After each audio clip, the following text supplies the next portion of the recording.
Hi friends, ഇന്ന് ധന്യശ്രീ എഴുതിയിരിക്കുന്നൊരു മെയിലേക്ക് കിടക്കാം. Madam, എൻ്റെ പേര് ധന്യശ്രീ. അത് യഥാർത്ഥ പേരല്ല. എനിക്ക് യഥാർത്ഥ പേര് പറയാൻ പറ്റില്ല. ഞാനിപ്പോൾ ഡിഗ്രിക്ക് പഠിക്കുകയാണ്.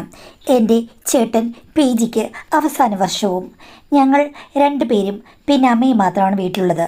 അച്ഛൻ 5 വർഷത്തിന് മുമ്പ് വിദേശത്താണ് മരണപ്പെട്ടത്.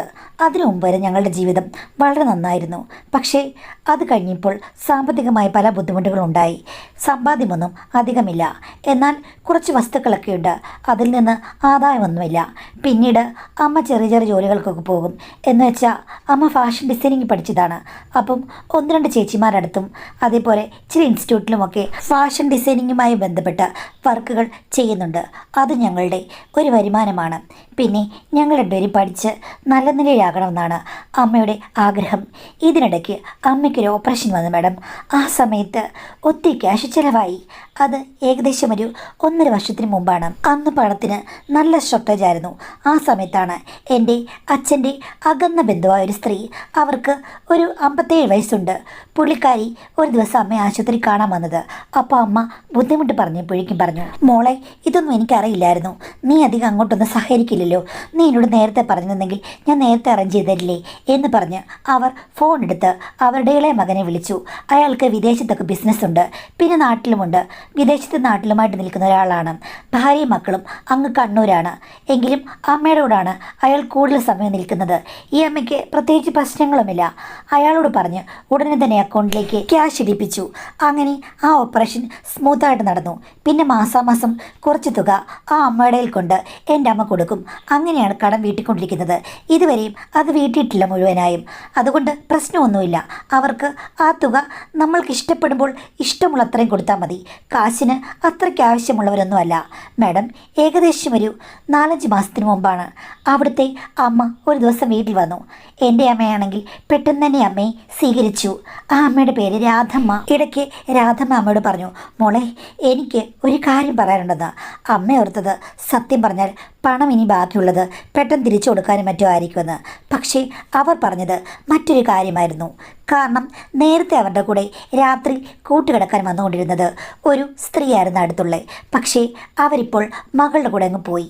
ഇപ്പോൾ അമ്മയുടെ കൂടെ കൂട്ടുകിടക്കാൻ ആരുമില്ല. മിക്ക ദിവസവും തനിയാണ്. മകൻ ആഴ്ചയിൽ 1-2 ദിവസം വന്നിട്ട് പോകും. ആ ദിവസം മാത്രം ആരും ഇല്ലെങ്കിലും കുഴപ്പമില്ല. എങ്കിലും ആരെങ്കിലും കൂടില്ലാതെ ഒരു ഭയം പോലെയുണ്ട്. എന്നെ രാധമ്മയ്ക്ക് കൂട്ടുകിടക്കാൻ വിടാമോ എന്ന് ചോദിക്കാൻ വേണ്ടിയിട്ടാണ് പുള്ളിക്കാരി വന്നത്. അത് കേട്ട് കഴിഞ്ഞപ്പോഴേക്കും അമ്മ പറഞ്ഞു, അതിനെന്താ രാധമ്മേ, ഒരു പ്രശ്നവുമില്ല. ഇവിടുന്ന് ഇപ്പോൾ എത്ര ദൂരമല്ലേ ഉള്ളൂ. രാധമ്മയുടെ കൂടെ അവൾ വന്ന് കിടക്കുന്നതിൽ എനിക്കെന്താ പ്രശ്നം? ഒരു പ്രശ്നവുമില്ല. ധൈര്യമായിട്ട് രാധമ്മ അവളെ കൊണ്ടുപോയിക്കോളാൻ പറഞ്ഞു. എനിക്കും അതിൽ വിരോധമൊന്നുമില്ല മാഡം. കാര്യം വലിയൊരു വീടാണ്, വലിയ സൗകര്യങ്ങളാണ് ആ വീട്ടിലുള്ളത്. ഞാൻ പോയിട്ടുള്ളതല്ലേ, അതുകൊണ്ട് ഒരു പ്രശ്നവുമില്ല.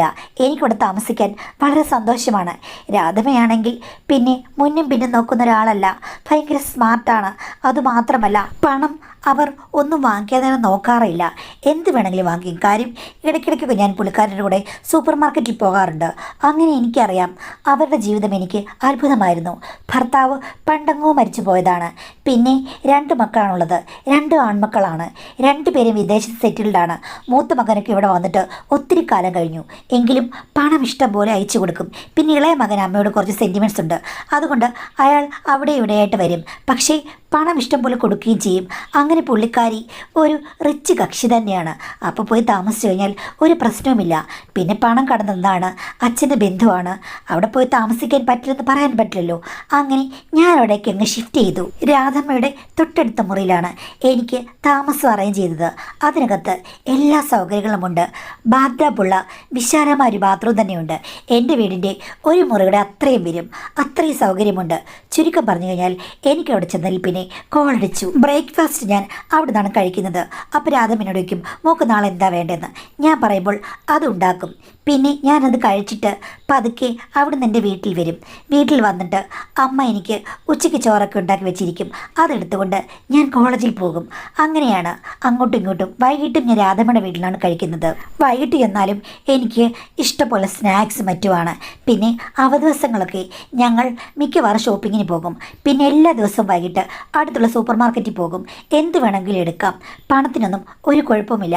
പിന്നെ ഇടയ്ക്കിടയ്ക്ക് എനിക്ക് പോക്കറ്റ് മണി തരും. മോളിത് കയ്യിൽ വെച്ചു. ഇഷ്ടമുള്ളത് വാങ്ങിച്ചു എന്ന് പറയും. ചുരുക്കം പറഞ്ഞു കഴിഞ്ഞാൽ പണ്ട് എൻ്റെ അച്ഛനുള്ള കാലഘട്ടം എനിക്ക് തിരിച്ചു വന്നു. എല്ലാം എൻ്റെ കയ്യിലുണ്ട്. വളരെ സന്തോഷവതിയായി ഞാൻ. അങ്ങനെ പോകുമ്പോഴാണ് ഒരു ദിവസം ഞങ്ങൾ രണ്ടുപേരും കൂടെ കാറിൽ പോവുകയാണ്. പുള്ളിക്കാരിക്ക് കാറൊക്കെ ഓടിക്കാൻ അറിയാം. ഞങ്ങൾ രണ്ടുപേരും കൂടെ അന്ന് ഒരു മസാല ദോശ കഴിക്കാമെന്ന് പറഞ്ഞ് പോയതാണ്. അവിടെ കയറി ഇരുന്നപ്പോഴുണ്ട് ഒരാൾ വന്ന് ഞങ്ങളടുത്തിരുന്നു. രാധമ്മയുടെ അടുത്ത പരിചയക്കാരനാണ്. അവർ തമ്മിൽ സെയിം പ്രായമാണെന്ന് തോന്നി. 2 ആഴ്ച കൊണ്ട് ഞാൻ നിന്നെ വിളിക്കുകയാണല്ലോ, നീ എന്താണ് ഈ രാധു എടുക്കാത്തത് എന്ന് ചോദിച്ചു കഴിഞ്ഞപ്പോഴേക്കും രാധമ്മ പെട്ടെന്ന്, അതിന് നിൻ്റെ കോളൊക്കെ എടുക്കാൻ വേണ്ടി നീ എൻ്റെ ഭർത്താവ് ഒന്നുമല്ലോ, എൻ്റെ ഭർത്താവ് നേരത്തെ മരിച്ചു പോയതല്ലേന്ന്. അപ്പോൾ പുള്ളിക്കാരൻ പെട്ടെന്ന് എൻ്റെ മുന്നേ വെച്ച് തന്നെ രാധമ്മയ്ക്കൊരു കിള്ളം, ഭർത്താവൊന്നും അല്ലെങ്കിലും നമ്മളുടെ ഇരിപ്പ് വശം അങ്ങനെ അല്ലല്ലോടിന്ന്. അപ്പോൾ രാധമ്മ അയാളുടെ ചുമലിൽ ആഞ്ഞടിച്ചുകൊണ്ട്, എടാ കൊച്ചിവിടെ ഇരിക്കുമ്പോഴാണോ തോന്നിയാസം പറഞ്ഞത് എന്ന് പറഞ്ഞ് എന്നെ ഇങ്ങനെ നോക്കി. അപ്പോഴാണ് അയാൾ എന്നെ ശ്രദ്ധിച്ചെന്ന് തോന്നുന്നു. ഞങ്ങൾ രണ്ടുപേരും ഓപ്പോസിറ്റ് ഇരിക്കല്ലേ. അയ്യോ ഇതാരെ, കൊച്ചുമോളാണെന്ന്. ആ കൊച്ചുമോളെ പോലാണ്, പക്ഷെ അവളെൻ്റെ കൊച്ചുമോളല്ല, അവളെൻ്റെ കൂട്ടുകാരിയാണെന്ന്. ആഹാ, നിനക്കിപ്പം ചെറുപ്പക്കാരുമായിട്ടാണ് കൂട്ട്. പിന്നെ നീ എന്തോ ഓർത്തതും ഞാൻ നിന്നെപ്പോലുള്ള കളവന്മാർ നോക്കി നടക്കുകയാണെന്നാണോ? ഒന്ന് പോടാ, വെറുതെ ശല്യം ചെയ്യാതും. നിന്നോട് ഞാൻ അന്ന് പറഞ്ഞിട്ട് നീ വന്നോ, അതുകൊണ്ട് നിനക്ക് എന്നോട് പിണക്കമാ എന്നൊക്കെ പറയുന്നു. ഞങ്ങൾ കോളേജിലൊക്കെ സംസാരിക്കുന്ന പോലെയാണ് അവർ സംസാരിക്കുന്നത്. അപ്പോൾ അവർ രണ്ടുപേരും കൂടി ഒന്നിച്ച് പഠിച്ചതാണ്. ആ സമയത്താണ് രാധമ്മയുടെ പ്രത്യേക ഇളക്കം എനിക്ക് ശ്രദ്ധയിൽപ്പെട്ടത്. ശരിക്കും കൊച്ചു പെണ്ണുങ്ങളെ പോലെയാണ് അയാളോട് പെരുമാറ്റം. രാധമ്മ അയാളോട് എന്തോ ഇങ്ങനെ ചെവിയിൽ പറഞ്ഞു. അപ്പോൾ അയാൾ പെട്ടെന്ന് ടാറ്റയൊക്കെ പറഞ്ഞങ്ങ് പോവുകയും ചെയ്തു. മോളെ കാണാൻ കേട്ടോ, ഞാൻ അങ്ങോട്ട് ഇറങ്ങുന്നുണ്ടെന്ന് പറഞ്ഞു. ഞാനും തലയാട്ടി. അത് കഴിഞ്ഞപ്പോഴേക്ക് രാധമ്മ എന്നോട് പറഞ്ഞു, മോളെ എൻ്റെ കൂടെ പഠിച്ചതാണ് കേട്ടോ, ഞങ്ങളിപ്പം പൂർവ്വ വിദ്യാർത്ഥി സംഗമത്തിലൊക്കെ പോകാറുണ്ട്. അതുകൊണ്ടിപ്പോൾ ഭയങ്കര അടുപ്പാണ് ഞങ്ങളെല്ലാവരും കൂടെ. ഇവനില്ലേ പണ്ട് തൊട്ടേ ഏറ്റവും പുറകെ നടക്കുകയാണ്. പഠിച്ചുകൊണ്ടിരിക്കുന്ന സമയത്ത് എന്നോട് ഇഷ്ടമാണെന്ന് പറഞ്ഞിരുന്നു. എന്നെ കല്യാണം കഴിക്കാമെന്ന് പറഞ്ഞതാണ്. എനിക്ക് പക്ഷേ അന്ന് ഇഷ്ടമല്ല. പിന്നെ ഞാൻ എൻ്റെ ഭർത്താവിനെ കല്യാണം കഴിച്ചു. ഞങ്ങളിങ്ങനെ കുട്ടികളൊക്കെ ഉണ്ടായി നടക്കുകയാണെങ്കിലും ഇവനില്ലയോ ഇപ്പം എന്നെ കണ്ടാലും അങ്ങ് ഇളക്കമാ. അപ്പം ഞാൻ വെറുതെ പറഞ്ഞു, പക്ഷേ പുള്ളി ഇപ്പോഴും കാണാൻ നല്ലൊരു മനുഷ്യനാണല്ലോ, ചെറുപ്പകാലത്ത് നല്ല സുന്ദരനാണല്ലോ. അതൊക്കെ ശരിയാ, പക്ഷെ അതിനേക്കാളൊക്കെ എത്ര വലിയ സുന്ദരനായിരുന്നു എൻ്റെ ഭർത്താവെന്നറിയാമോ? എനിക്ക് ഇവൻ്റെ സൗന്ദര്യത്തിൽ അത്ര വലിയ മതിപ്പൊന്നുമില്ല. ആ സമയത്തും ഇവനെക്കാട്ടി സുന്ദരന്മാരെ എൻ്റെ പുറകെ നടന്നിട്ടുണ്ട്. അവരെ ഞാൻ മൈൻഡ് ചെയ്തില്ല. പിന്നാണോ ഇവനെ ഇങ്ങനെയാണെങ്കിൽ പിന്നെ നിങ്ങളെന്തിനാ വഴക്കിട്ടതും? അവനെന്നെ ഇടയ്ക്കിടയ്ക്ക് വിളിക്കും മോളെ. ഈ അടുത്ത കാലത്ത് വിളിച്ചിട്ട് എന്നോട് ചോദിക്കുകയാണ്, ഞാൻ തനിയല്ലേ ഉള്ളൂ, അവൻ വീട്ടിലോട്ടൊന്ന് വരട്ടെ എന്ന്. അതിനെന്താ ആൾ വന്നിട്ട് പോട്ടെ മോളെ. അവൻ അങ്ങനെയല്ല ചോദിച്ചത്, അവൻ വേറെ കാര്യങ്ങളാണ് ഉദ്ദേശിച്ചത്. നീ കോളേജിൽ പഠിക്കുന്ന പെണ്ണല്ലേ, നിന്നോട് എനിക്ക് പറഞ്ഞ് മനസ്സിലാക്കേണ്ട കാര്യമില്ലല്ലോ. അവൻ്റെ ഉദ്ദേശം വേറെയാടി. ഈ പ്രായത്തിലാണെങ്കിലും അവൻ എന്നോട് ഭയങ്കര ഇഷ്ടവും മോഹമാണ്. അവൻ അതാ വിളിച്ചത്. പകൽ സമയത്ത് വരുന്ന കാര്യമല്ല പറഞ്ഞതെന്നും. അത് കേട്ട് കഴിഞ്ഞപ്പോഴേക്കും മസാല ദോശ തിന്നുകൊണ്ടിരുന്ന ഞാനാണെങ്കിൽ പെട്ടെന്ന് പൊട്ടിച്ചിരിച്ചു. അപ്പോഴേക്ക് രാധം എന്നെ കൈകൊണ്ടടിച്ചു. എന്തിനാണ് എന്നെ കളിയാക്കി ചിരിക്കുന്നതും? ഞാൻ കിളവയായിപ്പോയി, അവനും കിളവനാണോ? അവൻ വരുന്നെന്ന് പറഞ്ഞു കഴിഞ്ഞപ്പോഴേക്കും എന്തോ തമാശയാണെന്ന് വിചാരിച്ചല്ലേ നീ പൊട്ടിച്ചിരിച്ചതെന്ന്. ഞാൻ പറഞ്ഞല്ലല്ല. അയാൾക്ക് ഇപ്പോഴും രാധമ്മയോട് സ്നേഹമുണ്ടല്ലോ, അയാൾ രാത്രി വരാമല്ലോ എന്നൊക്കെ പറയുന്നത് കേട്ടപ്പോൾ ഞാൻ സത്യം പറഞ്ഞു കഴിഞ്ഞാൽ ഷോക്കായി. അതുകൊണ്ട് ചിരിച്ചാണെന്നും. ഷോക്കായി ആരെങ്കിലും ചിരിക്കോടി? അല്ല രാധമ്മ, എന്നാലും ഇത് കേട്ട് കഴിഞ്ഞപ്പോൾ ഒരു വല്ലാത്ത രസം. നിനക്ക് കാമുകന്മാരൊന്നും ഇല്ലടി? ഞാൻ പറഞ്ഞു, എൻ്റെ പുറകെ 2 പേരൊക്കെ നടപ്പുണ്ട്, പക്ഷേ എനിക്ക് പേടിയാ.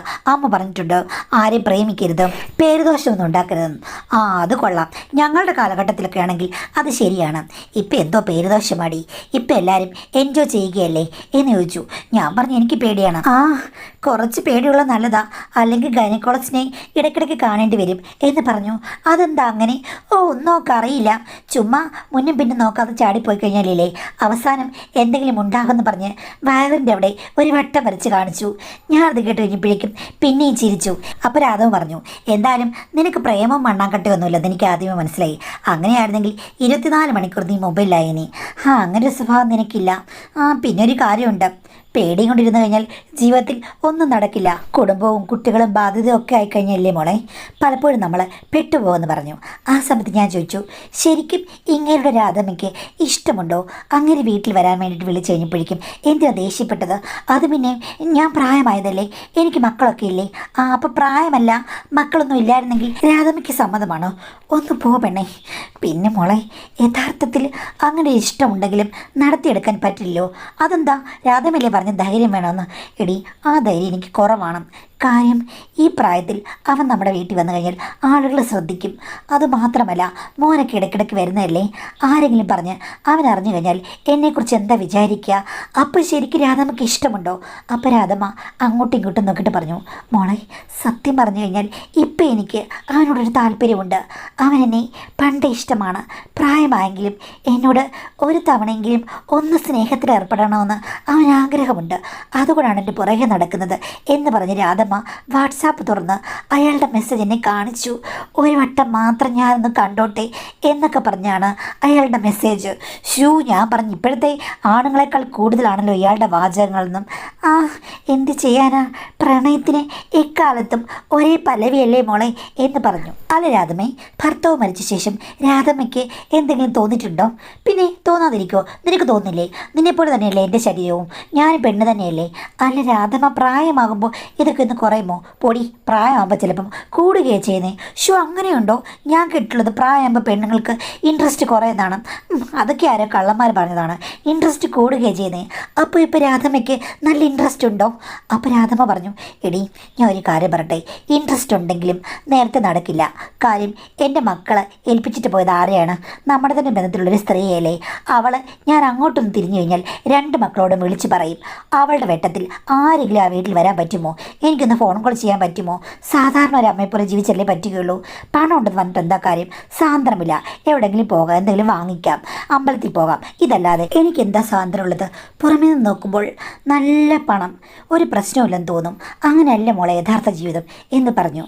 ഞാൻ ചോദിച്ചു, യഥാർത്ഥത്തിൽ രാധമ്മയ്ക്ക് അങ്ങേരെ വീട്ടിൽ വിളിച്ചു വരുത്തണമെന്നുണ്ടോ? അപ്പോൾ രാധമ്മ പറഞ്ഞു, മോളെ എടി, അങ്ങനെ ഉണ്ടെങ്കിൽ നടക്കില്ലല്ലോ. കാര്യം നമ്മുടെ സിറ്റുവേഷൻസ് നമുക്ക് പ്രതികൂലമല്ലേ. ഞാൻ പറഞ്ഞു, ഒരു പ്രശ്നവുമില്ല. ആ സ്ത്രീ ഉള്ളപ്പോഴല്ലേ ആരോടെങ്കിലും പറഞ്ഞത്. രാധമ്മയുടെ കാര്യം ഞാൻ ആരോടും പറയില്ല. അങ്ങേരെ വന്നോട്ടെ എന്ന്. വേണ്ട മോളെ, പകലൊക്കെ വന്നു കഴിഞ്ഞാൽ ആൾക്കാർ കാണും. പകൽ വരണ്ട, രാത്രി വന്നോട്ടെ. അങ്ങേരെ ദൂരെ എവിടെയെങ്കിലും കാറൊക്കെ ഇട്ടിട്ട് നമ്മുടെ പുറവശത്തൂടെ വന്നാൽ മതിയല്ലോ, ആരും അറിയില്ലല്ലോ, അവിടെ വീടുകളില്ലല്ലോ എന്ന് പറഞ്ഞപ്പോൾ രാധമ്മ, എടി നീ ഇങ്ങനെയൊക്കെ എങ്ങനെ ചിന്തിക്കുന്നു? നീ ഇതുപോലെ എവിടെയെങ്കിലും നിൻ്റെ കൂട്ടുകാരനെ വിളിച്ച് വരുത്തിയിട്ടുണ്ടോ? കാമുകന്മാർ നിനക്കുണ്ടോ? അല്ലെങ്കിൽ നിൻ്റെ കൂട്ടുകാരെങ്കിലും എങ്ങനെ ചെയ്യാറുണ്ടോ? ഞാൻ പറഞ്ഞ നല്ലൊരു വഴി ഞാൻ പറഞ്ഞു തന്നപ്പം എനിക്ക് കുറ്റപ്പെടുത്തലും. എങ്കിൽ ഓക്കെ, ഒന്നും നടക്കേണ്ട. രാധമ്മ അവിടെ ഇരുന്ന് ഒരു പ്രശ്നവും ഇല്ല. ഇൻട്രസ്റ്റ് ഉണ്ട്, പക്ഷേ സാഹചര്യമില്ല, സാന്ദ്രമില്ല. വയ്യാത്ത പട്ടി കയ്യാൽ കയറണ്ട എന്ന് ഞാൻ പറഞ്ഞു. അപ്പോൾ രാധമ്മ പെട്ടെന്ന് കൈ നീട്ടി എൻ്റെ കൈ തൊട്ടുകൊണ്ടും, മോളെ ശരിക്കും നീ സീരിയസ് ആയിട്ട് പറഞ്ഞതാണോ? നീ എൻ്റെ കൂട്ട് നിൽക്കുമോ? അയാൾ രാത്രി വന്നു കഴിഞ്ഞ് കഴിഞ്ഞാൽ നീ ആരോടും പറയില്ലേ? ഞാൻ പറഞ്ഞു, ഞാൻ ആരോടും പറയില്ല, ഞാൻ കൂട്ട് നിൽക്കാം. എങ്കിൽ നീ എനിക്ക് സത്യം ചെയ്ത് തരണം. ദേ നമ്മളിപ്പോൾ കഴിച്ചുകൊണ്ടിരിക്കുന്ന മസാല ദോശയാണ് സത്യം. ഞാൻ പറഞ്ഞു, മസാല ദോശയല്ല, അതിലും കൂടുതൽ ഞാൻ ആരെ പിടിച്ചു വേണമെങ്കിൽ സത്യം വിടാം, ഒരു പ്രശ്നം ഉണ്ടാകില്ല. ധൈര്യമായിട്ട് രാത്രി അയാളെ വിളിക്ക്, ഒരു പ്രശ്നമില്ല. അതിൻ്റെ പേരിൽ നിങ്ങൾ പിണങ്ങേണ്ട കാര്യമില്ല. രാധമ്മയുടെ മനസ്സെനിക്ക് മനസ്സിലാകും. അപ്പോഴേക്ക് രാധമ്മ എന്നോട് പറഞ്ഞു, എൻ്റെ പൊന്നു മോളെ, സത്യം പറഞ്ഞു കഴിഞ്ഞാൽ അവനെ ഇവിടെ വെച്ച് കണ്ടില്ലായിരുന്നെങ്കിൽ, അവനിങ്ങനെ അതിരി കടന്ന് സംസാരിച്ചില്ലായിരുന്നെങ്കിൽ ഒരിക്കലും നമ്മൾ തമ്മിൽ ഇങ്ങനെ സംസാരം ഉണ്ടാകില്ല, ഇങ്ങനൊരു തീരുമാനത്തിലെത്തില്ല. ഞാൻ അവനെ വിളിച്ച് പറയട്ടെ എന്ന് ചോദിച്ചു. ഞാൻ പറഞ്ഞു, പറയൂന്ന്. അങ്ങനെ രാധമ്മ കഴിച്ചു കഴിഞ്ഞ ഉടനെ തന്നെ അങ്ങനെ വിളിച്ചു. ഒരു പ്രശ്നവുമില്ല, മോള് എല്ലാത്തിനും സപ്പോർട്ടാണ്, അവൾ ന്യൂ ജനറേഷനാണ്, നമുക്കും ന്യൂ ജനറേഷനാകാം എന്ന് പറഞ്ഞ് കൊഞ്ചിക്കുഴയുന്നു. അങ്ങനെയാണ് അയാൾ ആ വീട്ടിൽ വരാൻ തുടങ്ങിയത്. ഏകദേശം 12 മണിയോട് അടുക്കുമ്പോഴാണ് പുള്ളിക്കാരൻ വരുന്നത്. ആ സമയം വരെ പുള്ളിക്കാരി കാത്തിരിക്കും. ഞാനപ്പോഴേക്കും മുറിയിൽ കയറി കഥ കടയ്ക്കും. പുള്ളിക്കാരൻ പുറവശത്തൂടെ വരും. മാഡം, ആദ്യ ദിവസം മുതൽ ഞാൻ അപ്പുറത്ത് നിന്ന് പല ശബ്ദങ്ങളും കേൾക്കാൻ തുടങ്ങി. രാധമ്മ ഉറക്കെ സംസാരിക്കുകയും പൊട്ടിച്ചിരിക്കുകയൊക്കെ ചെയ്യുന്നൊരു സ്ത്രീയാണ്. വീടിന് വെളിയിൽ കേൾക്കില്ലെങ്കിൽ പോലും എനിക്ക് ഇപ്പുറത്തെ മുറിയിൽ നിന്ന് എന്തെങ്കിലുമൊക്കെ കേൾക്കാൻ പറ്റും. അയാൾ വന്നു കഴിഞ്ഞ ഉടനെ തന്നെ രാധമ്മ അയാളോട് സംസാരിക്കുന്നതും ഇക്കിളിപ്പെടുത്തുന്ന ചിരികളും, അതുമാത്രമല്ല അവസാനമാകുമ്പോഴേക്കും ആ എന്നുള്ള ശബ്ദവും ഒക്കെ ഞാൻ കേൾക്കും. പിന്നെ ഇടയ്ക്ക് ചിലപ്പോൾ വേറെ ചില ശബ്ദങ്ങളുമൊക്കെ കേൾക്കാം.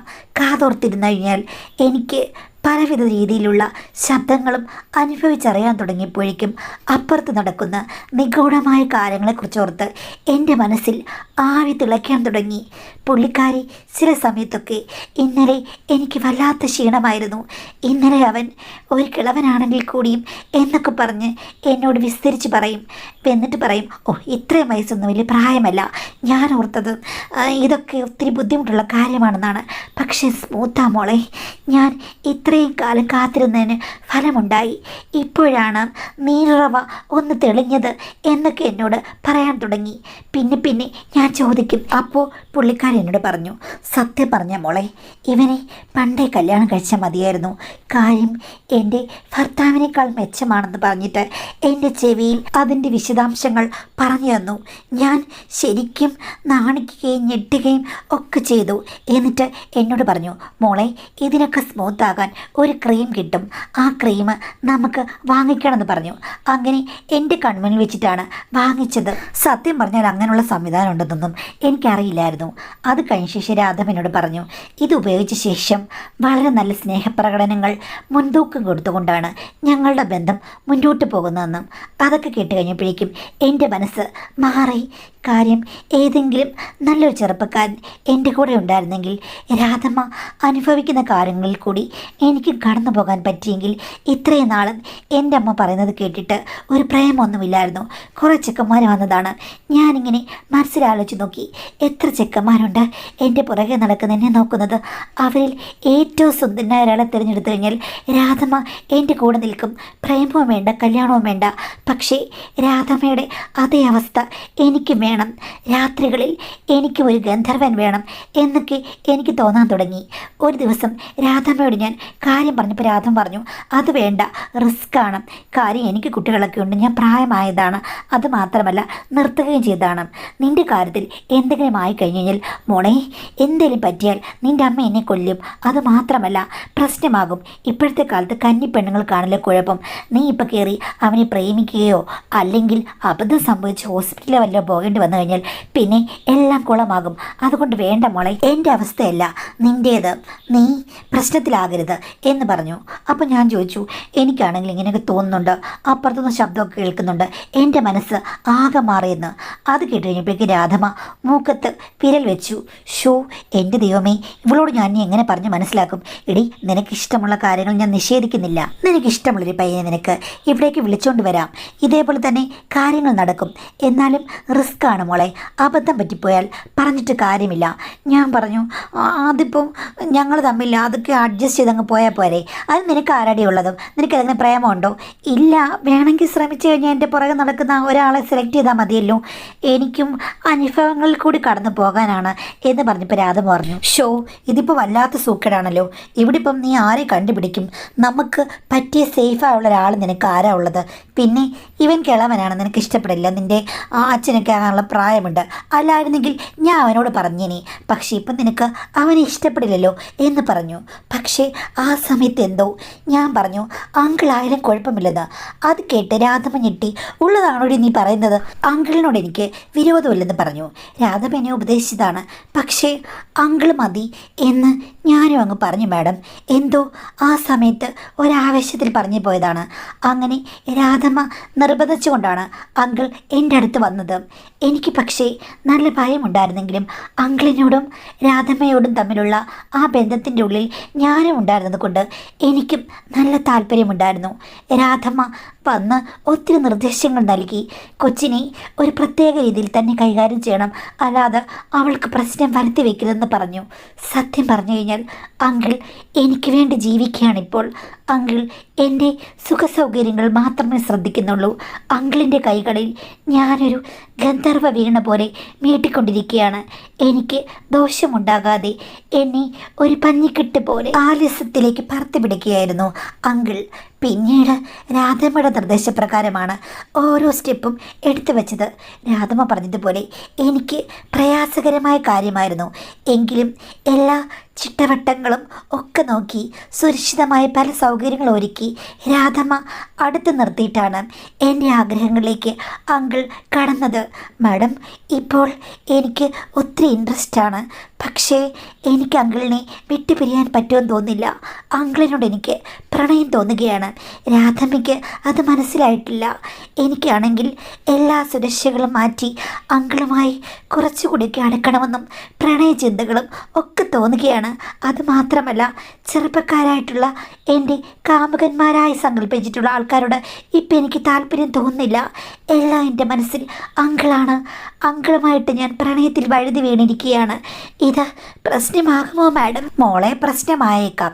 പക്ഷേ ഇവിടെ ഇപ്പോൾ ഈ രാധമ്മയെന്ന് പറഞ്ഞ ക്യാരക്ടറിനെ കുറ്റം പറയാൻ തോന്നില്ല.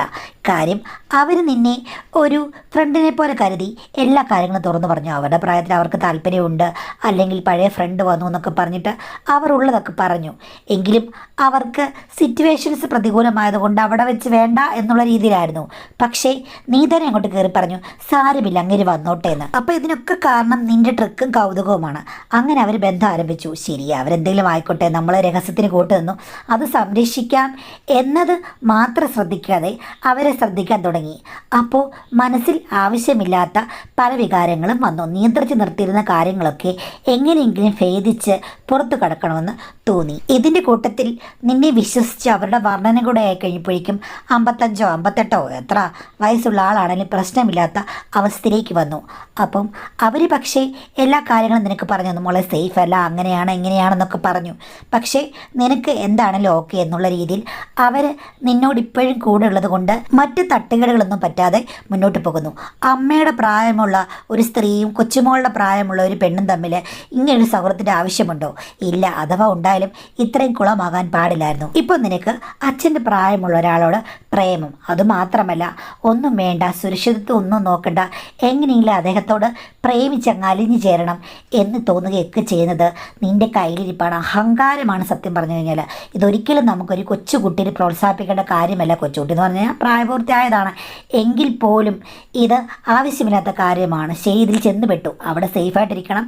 എന്തെങ്കിലും കാര്യങ്ങൾ താണ്ടി ചെന്ന് കഴിഞ്ഞ് കഴിഞ്ഞാൽ ഭവിഷ്യത്തുണ്ടാകും. എന്തെങ്കിലും വന്നു കഴിഞ്ഞ് കഴിഞ്ഞാൽ അത് ആർക്കും ഒരു രീതിയിൽ സോൾവ് ചെയ്യാൻ പറ്റുകയില്ല. നാണക്കേടാകും, ഫാമിലി എന്തെല്ലാം പ്രശ്നങ്ങളുണ്ടാകുമെന്ന് ആലോചിച്ച് നോക്ക്.